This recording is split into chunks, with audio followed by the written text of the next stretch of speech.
चलिए आगे बढ़ते हुए, दिल्ली सरकार अब नई पहल करने जा रही है। दिल्ली सरकार स्कूल के बच्चों को अब राष्ट्र नीति का पाठ पढ़ाने जा रही है और इस राष्ट्र नीति के तहत सरकारी स्कूलों में छात्र छात्राओं को नैतिक शासन और नागरिक भागीदारी के बारे में बताया जाएगा। दिल्ली के स्कूलों में इस राष्ट्र नीति को 15 अगस्त से लॉन्च किया जाएगा और इस खबर को आपको थोड़ा और विस्तार से बताते हैं कि आखिर दिल्ली के छात्र इस नए अनुभव से कब से रूबरू हो पाएंगे। दिल्ली सरकार अब नई पहल करने जा रही है। दिल्ली सरकार स्कूल के जो बच्चे हैं उनको अब राष्ट्र नीति का पाठ पढ़ाएगी और इस राष्ट्र नीति के तहत सरकारी स्कूलों में छात्र छात्राओं को नैतिक शासन और नागरिक भागीदारी के बारे में बताया जाएगा।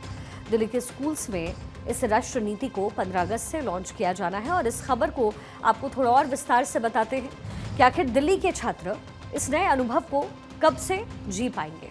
शिक्षा विभाग के सूत्रों के मुताबिक दिल्ली सरकार सभी सरकारी स्कूलों में 15 अगस्त से राष्ट्र नीति कार्यक्रम शुरू होगा और इस कार्यक्रम का जो उद्देश्य है वो है कि छात्र छात्राओं में नैतिक शासन और सक्रिय नागरिकता को बढ़ावा देना, साथ में लोकतंत्र में सत्ता शासन और इसकी जो तमाम प्रक्रियाएं हैं उसकी व्यवहारिक इंफॉर्मेशन देना।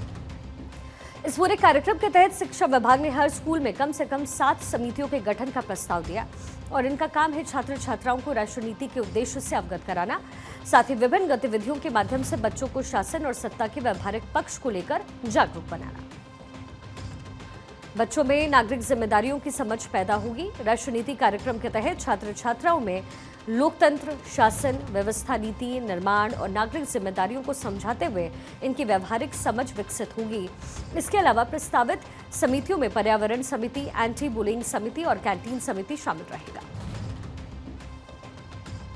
बड़ी बात इसमें यह है कि छात्र खुद चुनाव प्रक्रिया के माध्यम से इन समितियों का नेतृत्व करेंगे, वही शिक्षक इस काम में सिर्फ उन्हें मार्गदर्शन देंगे, यानी सारी जिम्मेदारी छात्रों की होगी। और इस पूरे कार्यक्रम का उद्देश्य छात्रों को जमीनी स्तर पर लोकतंत्र और निर्णय लेने की प्रक्रिया से जोड़ना है, यानी देश की संसद कैसे काम करती है, उसका पूरा उद्देश्य क्या है, ये सब कुछ समझाने की इस कार्यक्रम के जरिए कोशिश की जाएगी।